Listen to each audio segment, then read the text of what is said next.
Sura's work, Jinwoo asked with a slight smile. She knitted them a map, Voktith confirmed, still amazed by the absurdity of it.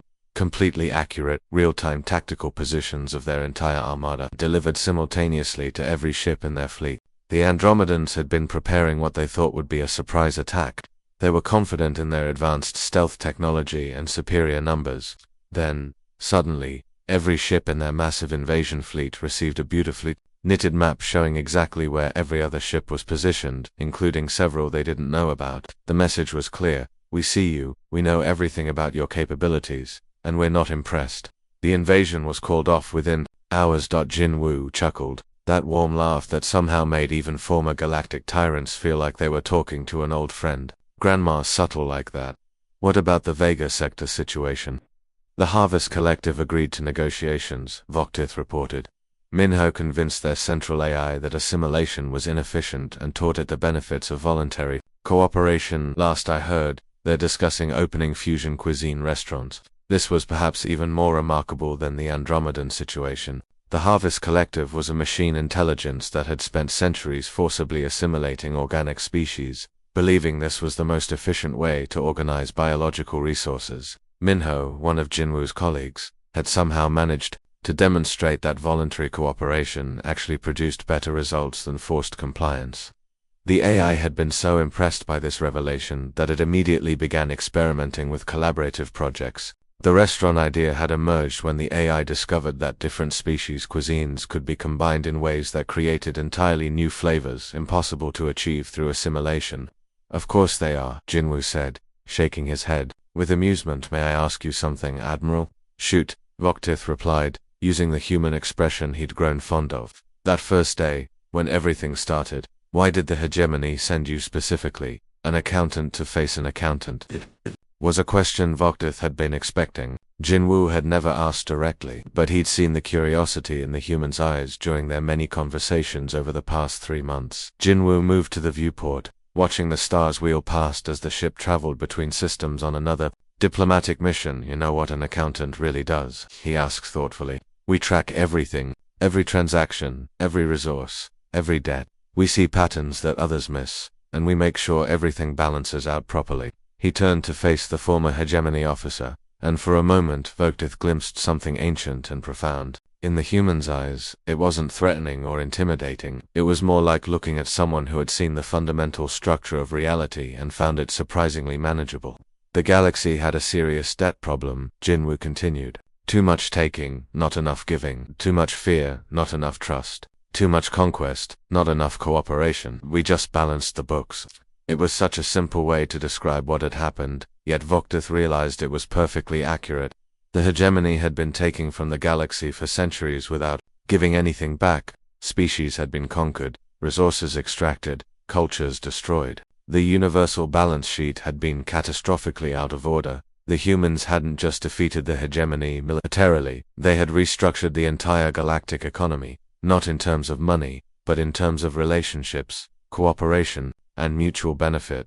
They had turned a galaxy based on debt and fear into one based on investment and partnership. Somewhere in the depths of space, Elder Vixthara, the ancient being who had first warned Earth about the coming invasion, received a quantum message. The communication arrived instantly across impossible distances, a technology that still seemed like magic to most species. The message was characteristically human in its casual tone. Thanks for the warning. Coffee sometime. The neighborhood heard. Response came back immediately. I'll bring quantum cookies. It was exactly the kind of exchange that defined the new galaxy. Ancient, powerful beings having friendly chats about sharing snacks, former enemies planning social gatherings, conquerors becoming explorers, slaves becoming partners, and fear becoming curiosity. The galaxy was learning to get along, one conversation at a time, and if it didn't, well, Sora was working on new knitting patterns that made dimensional displacement look like a gentle suggestion. The grandmother's latest project involved something she called reality mittens, though nobody was quite sure what they did. Given her track record, it was probably better not to ask. Jinwoo from accounting was very good at his job. As it turned out, organizing a galaxy wasn't that different from organizing an office budget. You just had to make sure everyone got what they needed. Nobody took more than they gave, and everything balanced out in the end. The universe was in good hands. Sura made a soft sound of agreement while her needles continued their rhythmic clicking. Such nice, civilized wars they must have had. Very polite, I'm sure. But here's the thing about humans, Jinwoo said, his voice taking on an edge that reminded Admiral Vogtith uncomfortably of Minho's cold intelligence. We've been at war with our own planet for millions of years. Every single day of human existence has been a battle against an environment that was actively trying to kill us in creative and horrible ways. The Admiral's mandibles clicked nervously as he began to understand the implications. The warning signals Elder Vixthara tried to tell us. Vixthara is smart, Sura agreed, looking up from her work with approval. We've been in contact with her for decades now. Lovely lady, very sensible. She understands what your hegemony never managed to grasp about humanity. She held up her knitting, and Admiral Vogtith could see that the pattern had changed again. Now it seemed to be incorporating symbols and mathematical formulas from dozens of different alien civilizations, woven together in ways that created something entirely new and infinitely more powerful than the sum of its parts. Our greatest weapon isn't our technology, Sura continued. It's not our willingness to die in battle, though that certainly helps. It's not even our unpredictability, though that keeps things interesting. It's networking, Jinwoo finished, his expression growing more serious than Admiral Vogtith had seen throughout their entire encounter. Every species your hegemony conquered over the past few centuries, there were survivors, refugees who escaped, merchants who were off-world during the invasions, researchers who managed to transmit their data before their civilizations fell. The office around them seemed to grow larger and more complex as Jinwoo spoke, revealing hidden alcoves filled with artifacts from dozens of different worlds. Each item represented a civilization that had fallen to hegemony expansion, but also knowledge and techniques that had been preserved and adapted by human ingenuity. They found us, Jinwoo continued, and we did what humans do best when we encounter something new and interesting. We listened to their stories. We learned from their experiences. We adopted their techniques and improved upon them. We gave them new homes and new purposes. Minho's voice suddenly emerged from speakers hidden throughout the office, though the young man himself remained invisible. Every defensive strategy the hegemony developed, we learned from its victims. Every weapon system you deployed, we studied. Its effects on the civilizations you destroyed. Every tactical doctrine you followed, we understood its strengths and weaknesses from the perspective of those who had faced it and survived. Admiral Vogtith felt a growing sense of horror as the full scope of what had happened became clear. You weren't just defending Earth, you were defending everyone we'd ever conquered.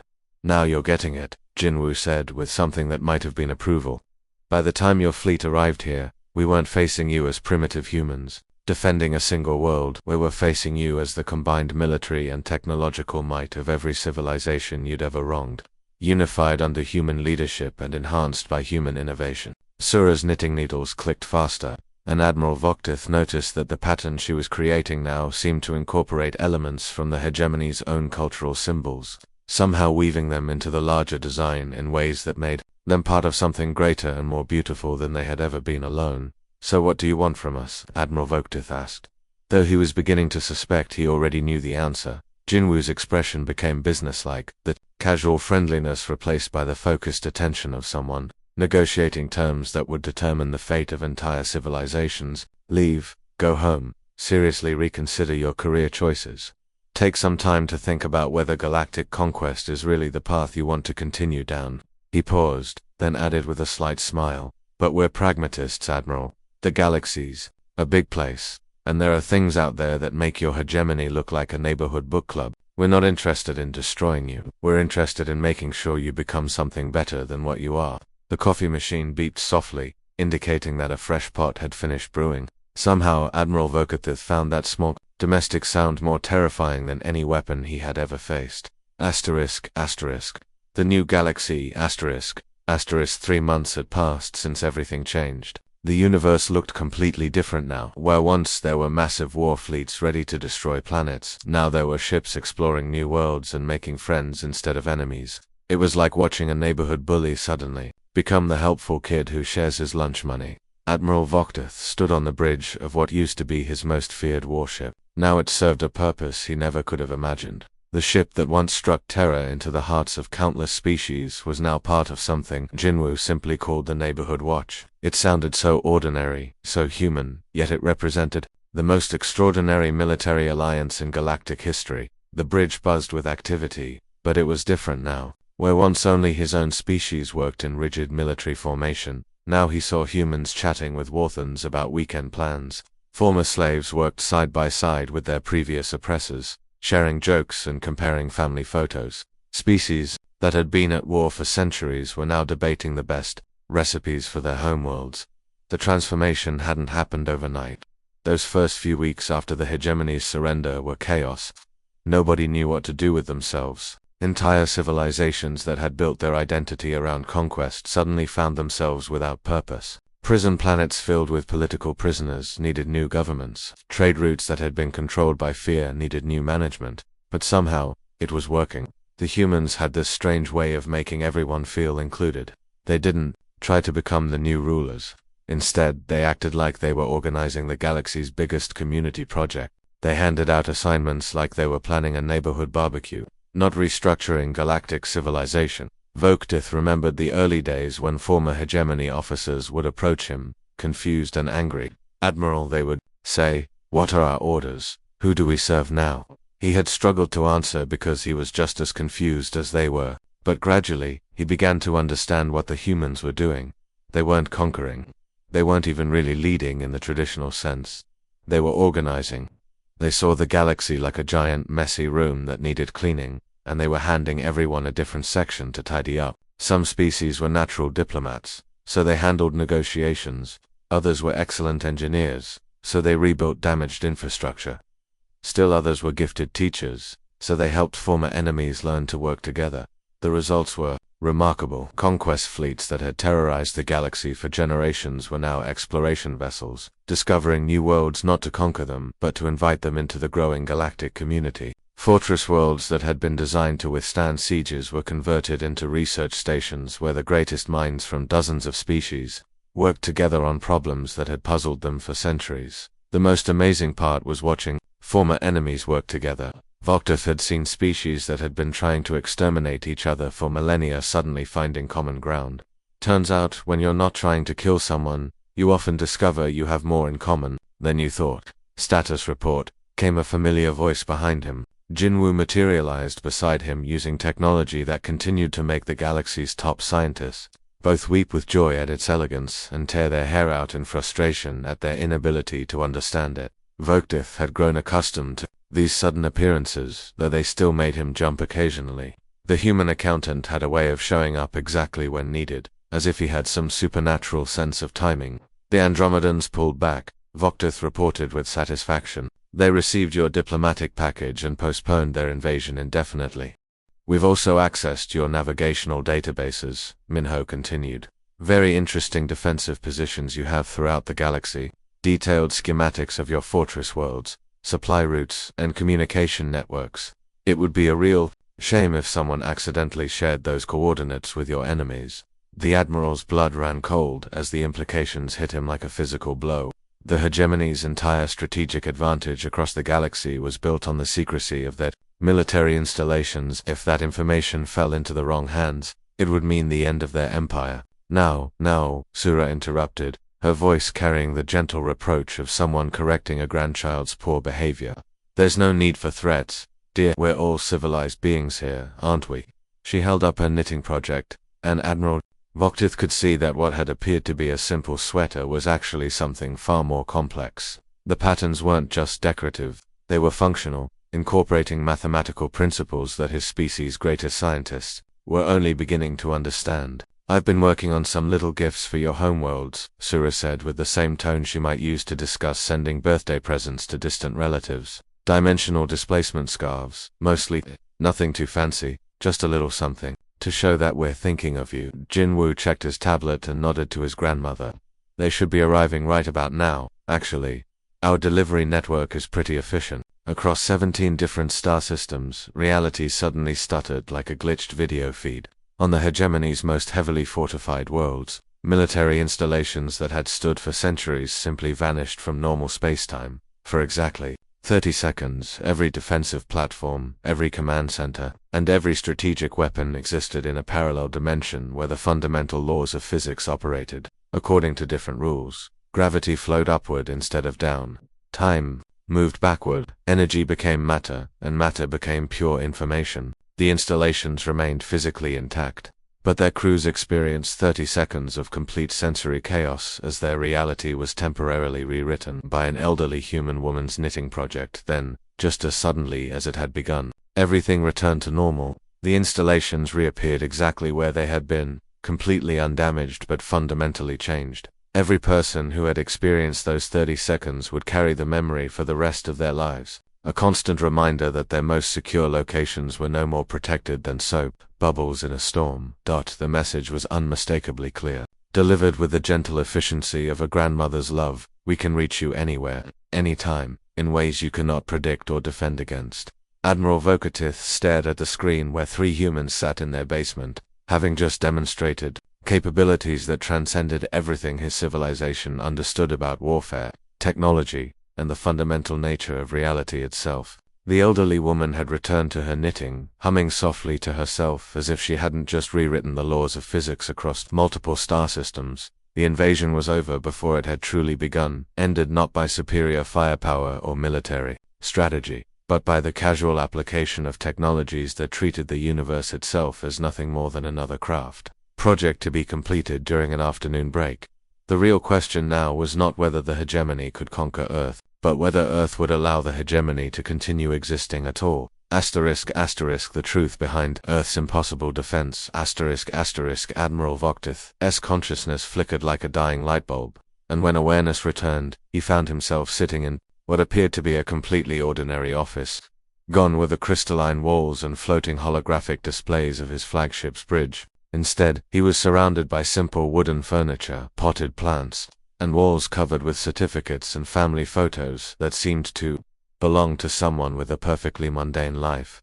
The transition had been so seamless that for a moment he wondered if everything that had happened was some kind of elaborate hallucination. But then he saw Jinwoo sitting behind a desk that looked like it had been salvaged from a government surplus store, still wearing the same casual clothes and maintaining the same impossibly calm demeanor. Sura had somehow transported her rocking chair to this new location and continued working on her knitting project as if interdimensional travel was as routine as taking an elevator between floors. The soft clicking of her needles provided a strangely comforting background rhythm to what was rapidly becoming the most surreal conversation of Admiral Vokatith's military career.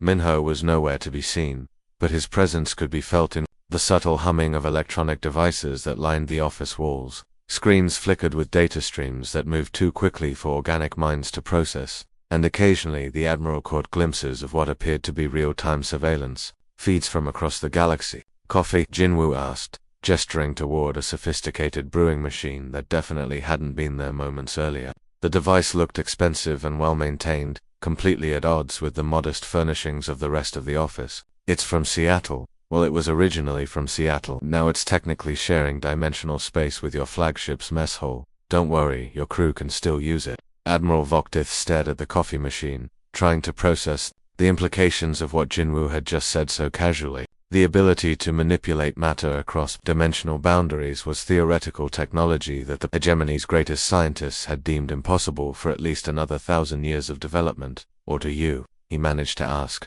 his voice barely above a whisper. Sura looked up from her knitting with the expression of someone who had just been asked to explain something so obvious that the question itself was puzzling. Humans, dear, just regular humans doing what humans do best. But this is impossible, Admiral Vokatith protested, gesturing helplessly at the office around them, at the coffee machine that existed in 2 places simultaneously, at the elderly woman whose craft projects had just rewritten the laws of physics across multiple star systems. Your species shouldn't be capable of any of this. Our intelligence reports, our scientific analysis, everything we know about technological development suggests was adorable. Jinwoo interrupted gently, but his tone carried an undertone that suggested the Admiral should listen very carefully to what came next. Look, Admiral, I think there's been a fundamental misunderstanding about what humanity actually is and how we got to be this way. He leaned back in his chair, adopting the patient expression of a teacher preparing to explain a complex concept to a student who had been working from incorrect assumptions. Humans have been playing survival on nightmare difficulty settings since we first crawled out of the primordial soup millions of years ago. Ice ages that lasted for thousands of years. Volcanic eruptions that blocked out the sun. asteroid impacts that reshaped continents, plagues that killed 90% of our population. Jinwoo began counting on his fingers, each digit representing another existential threat that should have driven humanity to extinction. We survived all of that by becoming very, very good at exactly three things: adaptation, pattern recognition, and what we like to call aggressive problem solving.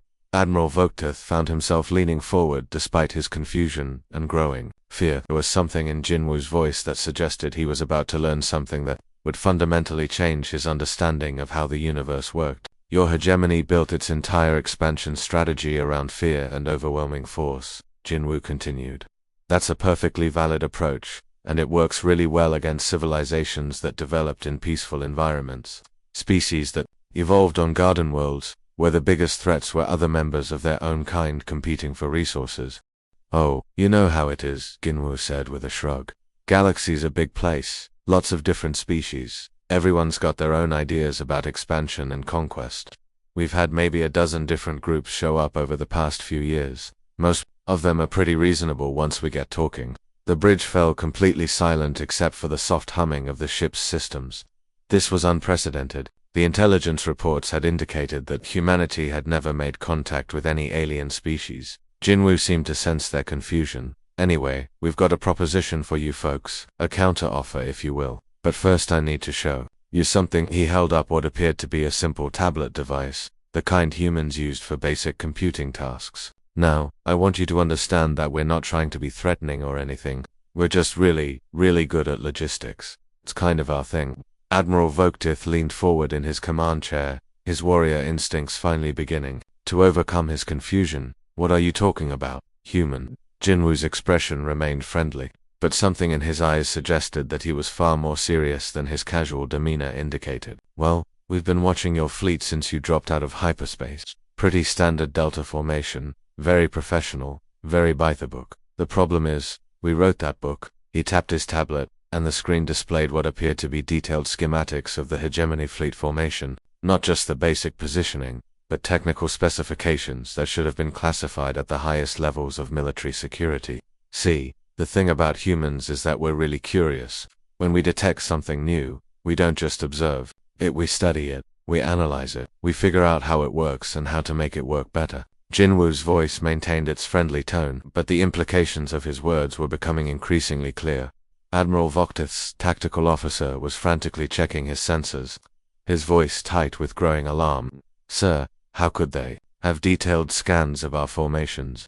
Our ships are equipped with the latest stealth technology. Jinwoo seemed to hear the question despite the fact that their communication channel should have been one way. Oh, stealth technology. Yeah, we figured that out pretty quickly. Neat trick with the quantum field manipulation, by the way. We've been using a similar approach for our delivery systems. He looked directly into the camera with what could only be described as a mischievous grin. Speaking of deliveries, you might want to check your rear sensors in about 30 seconds. We sent you guys a little welcome gift. Admiral Vogtith's eyes widened as the implications hit him. Shields up, all ships emergency defensive positions. But even as the orders went out across the fleet, Jinwoo was shaking his head sympathetically. Sorry folks, but shields won't help with this one. See, the packages are already inside your ships. Has been for the last few minutes. Actually, we're really good at timing. The bridge erupted in chaos as alarms began blaring throughout the flagship. The tactical officer's voice rose to a near panic as he reported what his sensors were telling him. Sir, energy signatures are materializing throughout the fleet. Inside our shields, inside our hulls. Admiral Vogtith stared at the screen where Jinwoo was calmly finishing his snack, completely unbothered by the fact that he had just accomplished something that should have been impossible. The human had somehow managed to penetrate the defenses of 200 of the most advanced warships in the galaxy without firing a single shot. The packages had arrived, and the real first contact was about to begin. When grandmothers become galactic weapons, the massive invasion fleet that had once struck fear into the hearts of countless worlds, now drifted helplessly through space like floating metal coffins. Admiral Vogtith gripped his command chair as his flagship shuddered under the impact of dozens of small controlled explosions. Each blast was perfectly calculated, targeting specific systems without causing catastrophic damage. His weapons arrays went dark one by one, followed by secondary systems, then life support backups. Throughout the bridge, warning lights flashed in angry red sequences while his crew frantically tried to regain control of their own ship. The sounds of emergency protocols filled the air as automated systems struggled to compensate for the systematic shutdown of critical functions. What should have been impossible was happening with mechanical precision across his entire fleet. Status report, Admiral Voktith barked, though his voice carried less authority than it had just minutes earlier. His tactical officer's hands moved desperately across his console, but the readings he was getting made no sense according to everything he had learned about warfare, sir. The devices appear to be some kind of programmable matter. They're reconfiguring themselves inside our systems, creating targeted electromagnetic pulses that disable specific components without destroying the overall structure. The Admiral's mandibles clicked in frustrated confusion. How is that possible? Our intelligence reports indicated these humans barely understood nuclear physics. Before anyone could answer, the main view screen flickered back to life, revealing that Jinwoo had returned to his makeshift communication center. But this time, he wasn't alone. 2 other humans had joined him in what still appeared to be someone's basement rather than any kind of military command center. The first was an elderly woman who looked to be in her 70s, with silver hair pulled back in a simple style and wearing a comfortable sweater that seemed to shift colors when she moved. She was sitting in a rocking chair, peacefully working on what appeared to be some kind of knitting project. Her fingers moved with the practiced ease of someone who had been crafting for decades. The second newcomer was a young man who couldn't have been much older than Unlike Jinwoo's casual friendliness or the elderly woman's grandmotherly warmth, this one had an unsettling stillness about him. His eyes held the kind of cold intelligence that predators possessed when they were calculating the weaknesses of their prey. Admiral Voktith, Jinwoo said, consulting his handwritten notes with the same casual attitude he had maintained throughout this impossible encounter. Sorry about the wait. Had to get the team together for the official introduction. He gestured toward his companions, with the easy familiarity of someone introducing family members at a dinner party. This is my grandmother Sura, and this is my friend Minho from the IT department. Well, he used to work in IT before we reorganized everything. Admiral Voktith stared at the screen, trying to process what he was seeing. These 3 humans, sitting in what looked like a recreational room, had just neutralized the most powerful invasion fleet in galactic history. The elderly woman looked up from her knitting project and smiled pleasantly, as if greeting visitors rather than addressing the commander of a hostile alien armada. Hello there, dear, Sura said, her voice carrying the warm tones of someone accustomed to offering cookies and advice to neighborhood children. I do hope our little packages didn't cause too much discomfort. I tried to calibrate them to be as gentle as possible while still getting the job done. Jinwoo nodded toward his grandmother with obvious affection. Sura's hobby is quantum textile work. Those packages that disabled your fleet, she knitted them during her afternoon tea break. Took her about 3 hours, including the time she spent watching her favorite cooking show. The Admiral's tactical officer leaned toward his commander, his voice barely above a whisper. Sir, quantum textile work isn't theoretically possible. The energy requirements alone would demand a stellar-class power source. Sura apparently had excellent hearing, because she chuckled softly and held up her current project. Oh sweetie, you're thinking about it all wrong. You don't need massive energy sources when you understand how to fold space properly. It's all about the pattern, you see. What she was holding appeared to be a simple sweater, but as Admiral Voktith watched, the patterns seemed to shift and move in ways that made his eyes water. The colors weren't just changing. They were bending light around themselves, creating impossible geometries that suggested the fabric existed in more dimensions than should be mathematically feasible. Minho finally spoke, his voice carrying none of Jinwoo's friendliness or warmth. It was the flat, emotionless tone of someone delivering a technical report. Your fleet's computers belong to us now. Every ship, every system, every piece of data you've ever stored. We've been inside your network since before you dropped out of hyperspace. The young man stepped closer to the camera, and Admiral Voktith found himself instinctively leaning back in his command chair. There was something deeply unsettling about Minho's complete lack of emotional expression. The chamber began to fill with worried murmurs as the implications became clear. Several delegates were communicating urgently with their home worlds through quantum relays. But there is one final consideration, Vixthera said, her voice now carrying the weight of absolute certainty that trumps all others. These humans do not know when to surrender. They do not understand the concept of acceptable losses. When faced with extinction, they become more dangerous, not less. She deactivated the display and moved to the center of the chamber one final time. I have studied species across the galaxy for 3 centuries.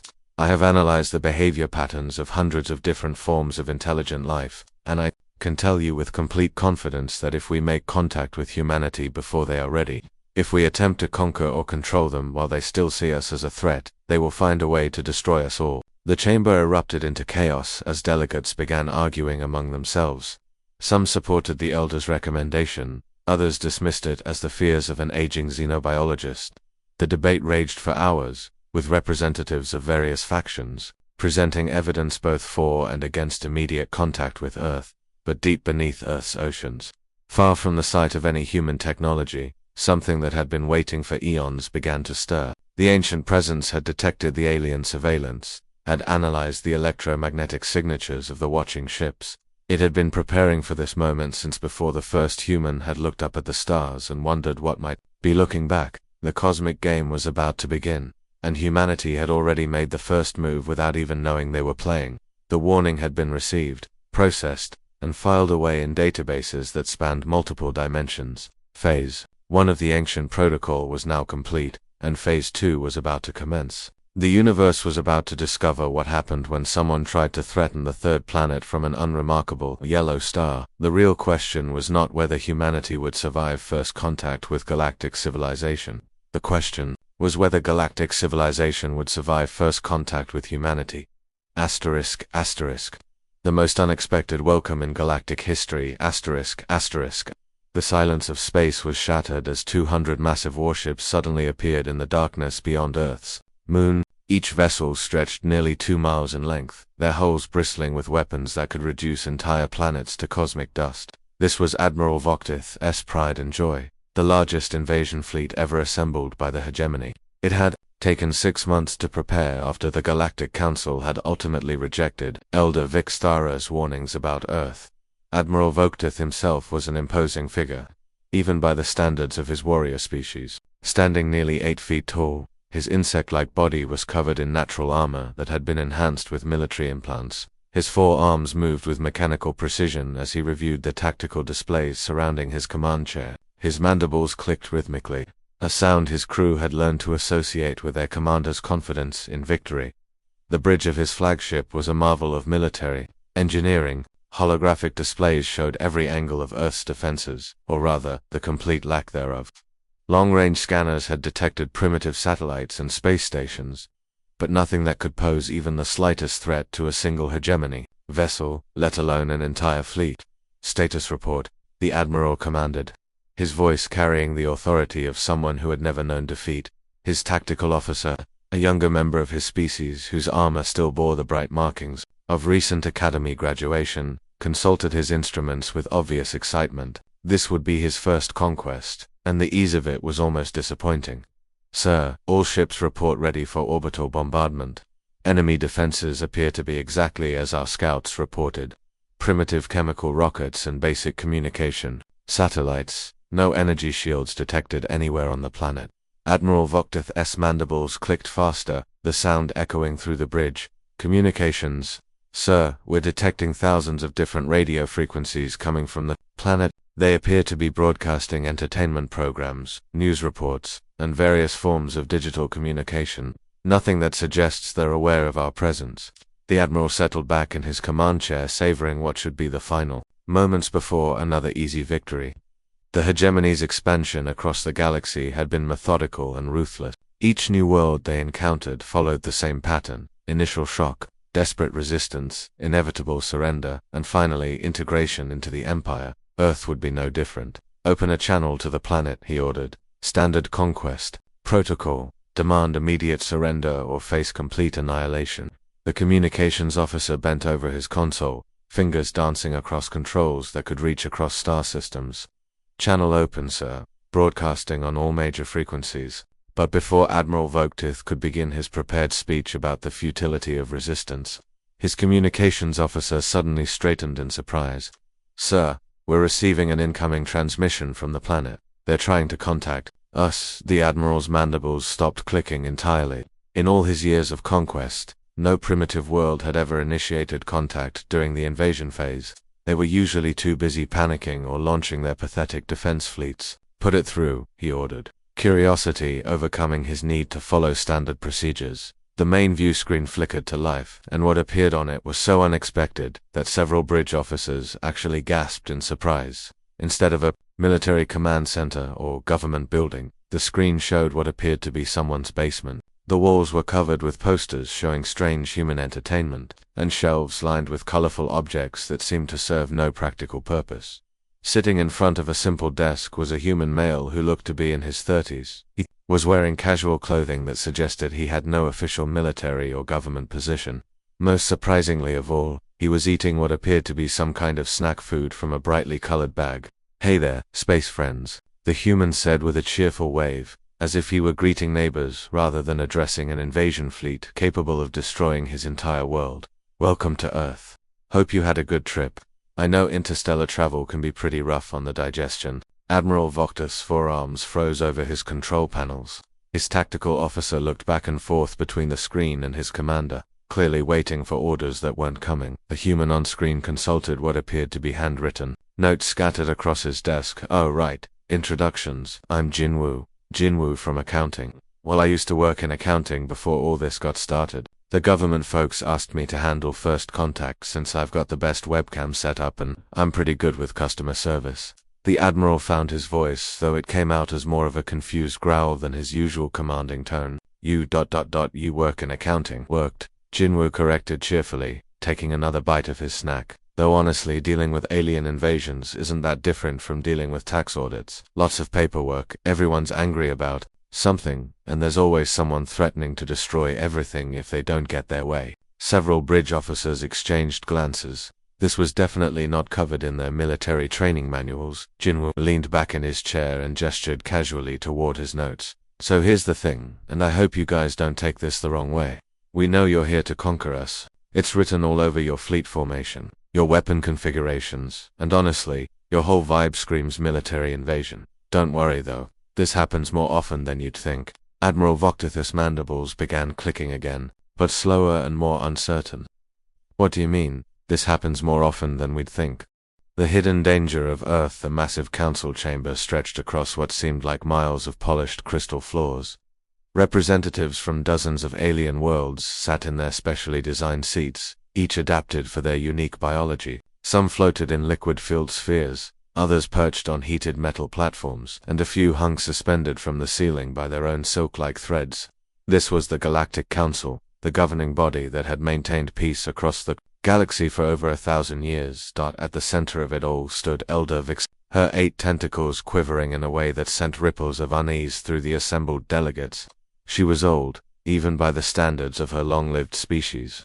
Her pale, translucent skin bore the wisdom marks of 3 centuries spent studying alien life forms across the galaxy. Never in all her years had the other council members seen her display such obvious fear. The elder's voice carried across the chamber with surprising strength despite her obvious distress.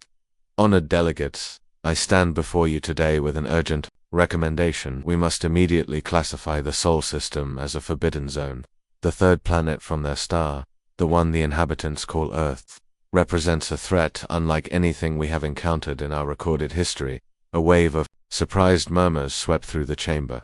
The Galactic Council rarely placed restrictions on entire star systems. Such designations were reserved for regions containing deadly phenomena like black holes, unstable stars, or plague worlds where ancient diseases still lingered. Ambassador Krexver, representative of the powerful hegemony faction, rose from his seat with a sound like grinding metal. His species had evolved from something resembling armored beetles, and his natural carapace had been enhanced with technological implants that gleamed under the chamber's lights.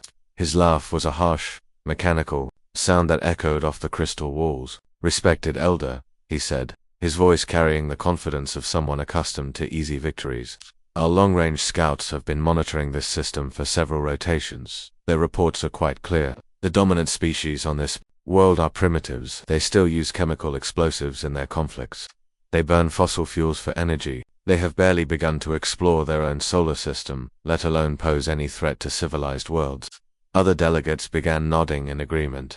The hegemony had built their reputation on conquest, absorbing 47 different star systems into their empire without facing any significant resistance. Their military technology was considered among the most advanced in the galaxy, and their intelligence networks were thorough and reliable. But Elder Vix Thora's tentacles continued, their nervous trembling as she shook her head slowly. Ambassador, that primitive nature is precisely what makes them so dangerous. These humans do not fight the way civilized species fight. They do not follow the accepted rules of warfare that govern conflicts between spacefaring races. She moved closer to the center of the chamber, her form seeming to grow more substantial as her passion for the subject overcame her fear. I have spent the last standard year studying intercepted transmissions from their world. What I discovered defies everything we know about how intelligent species should behave. The chamber grew quieter as delegates leaned forward, their curiosity overcoming their initial skepticism. Elder Vixthera had never been known for dramatic pronouncements or false alarms. These humans have weaponized everything, she continued, her voice growing stronger. And when I say everything, I mean precisely that. They have turned their food into weapons, creating biological agents from common bacteria. They have weaponized their weather, developing ways to seed clouds and create devastating storms. They have even weaponized their own genetic material, creating diseases that target specific populations. Ambassador Krexvar's metallic features remained unmoved. Elder, many species develop biological weapons during their primitive phases. The hegemony has protocols for dealing with such threats.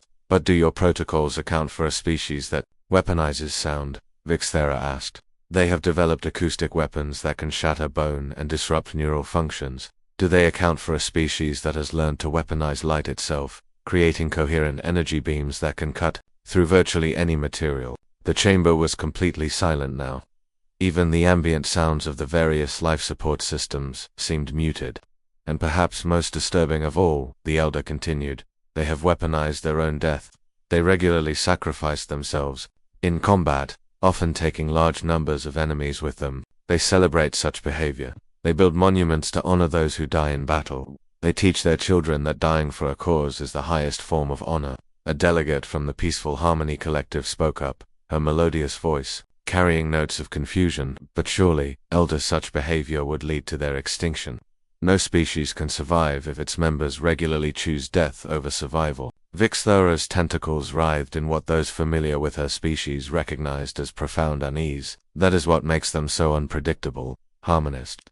Logic suggests they should have destroyed themselves long ago, yet they continue to thrive. They have covered their entire planet with their structures, their population numbers in the billions. They have achieved what should be impossible. She began moving around the chamber, her tentacles gesturing toward different sections of delegates. As she spoke, but there is something else, something that troubles me more than their weapons or their willingness to die in battle. They adapt, constantly, relentlessly. Every challenge they face, every threat they encounter, they find a way to overcome it. The Elder paused at her data console, activating a holographic display that showed images captured by long-range surveillance probes. The assembled delegates watched in fascination as scenes from Earth played out before them. Cities that stretched to the horizons, machines that moved faster than anything in nature had a right to move, humans working together in groups that numbered in the millions. Look at their cities, Vixthera said, her voice dropping to almost a whisper. They have built structures that reach toward their sky, defying gravity itself. They have created underground networks that span continents. They have conquered every environment on their world, from the deepest ocean trenches to the highest mountain peaks. She changed the display to show images of human technology and their machines. They build devices that can think, that can make decisions, that can learn from experience. They are creating artificial minds that may one day surpass their own intelligence. Ambassador Krexvar shifted uncomfortably in his seat. The images were more impressive than the initial scout reports had suggested. But perhaps most terrifying of all, Vixthera continued, is their curiosity. They explore everything. They question everything. They take apart anything they do not understand and learn to rebuild it better than before.